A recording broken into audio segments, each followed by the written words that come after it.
हमारी सबसे महत्वपूर्ण चुनौती है देश की मिट्टी की क्वालिटी का खराब होना।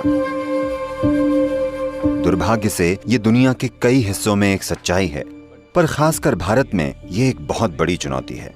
हम एक ऐसी स्थिति की ओर बढ़ रहे हैं जहां हमारी भोजन और पानी की कमी खतरनाक साबित होगी।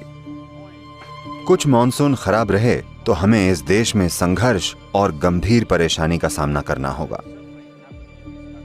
अगर हम इसे नहीं बदलते तो हम आने वाली पीढ़ियों को ऐसी धरती सौंपेंगे कि वे पीछे मुड़कर देखेंगे तो हमें बहुत धिक्कारेंगे। हमने ऐसी हालत बना दी है।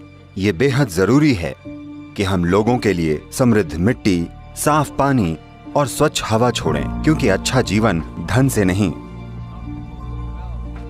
बल्कि स्वच्छ पानी, स्वच्छ हवा और पौष्टिक भोजन से बनता है। मिट्टी के खराब होने से ये चीजें गंभीर खतरे का सामना कर रही हैं। सॉइल डिग्रेडेशन ये सबसे महत्वपूर्ण पहलू है जिसे संबोधित करना जरूरी है। महामारी की चिंता में हमें ये नहीं भूलना चाहिए कि हमारी मिट्टी को देखभाल की जरूरत है।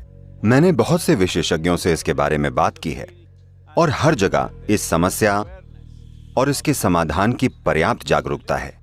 बस इसे लागू करने के लिए लोगों की जरूरत है।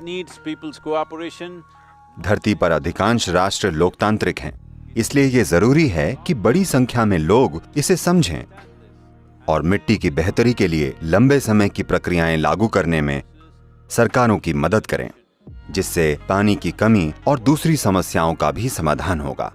फॉलआउट्स आज हर जगह जलवायु परिवर्तन एक बड़ा मुद्दा बन गया है और इसकी वजह सिर्फ यही है कि हम पर आपदाएं आ रही हैं। जागरूक इंसानों के तौर पर हमें आपदा के आने का इंतजार नहीं करना चाहिए। अगर हम जागरूक और सभ्य हैं तो हमें आपदा के आने से पहले जाग जाना चाहिए। आपदा कोई सुखद बात नहीं है, ये कोई खबर नहीं है, ये अखबार या टेलीविजन पर आने वाला कोई समाचार नहीं है। वहाँ मौजूद लोग या तो अपनी जान गंवा देते हैं या अपना सब कुछ खो देते हैं। इसे सुधारने के लिए सरकारी नीतियों पर ध्यान देना सबसे जरूरी है, ताकि हम ये पक्का कर सकें कि काफी मात्रा में बजट और सरकारी शक्ति इस दिशा में लगाई गई है। इसके लिए सरकार की नीतियां बहुत जरूरी हैं। भारत की धरती की रक्षा के लिए सही नीतियां बनाना बहुत जरूरी है।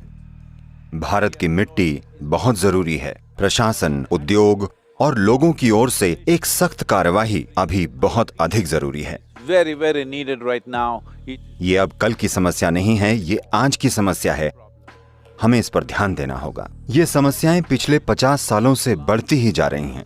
पिछले 50 वर्षों में हमने देश की मिट्टी की जैविक विविधता को जो नुकसान पहुंचाया है वो बहुत बड़ा है और माफ करने योग्य नहीं है। इसे ठीक करने के लिए एक प्रतिबद्ध और दृढ़ दृष्टिकोण जरूरी है और इसे बदलने के लिए लंबे समय तक मेहनत करनी होगी। ये संभव है और यही हमारे बच्चों और उनके बच्चों के लिए सबसे अच्छा उपहार होगा।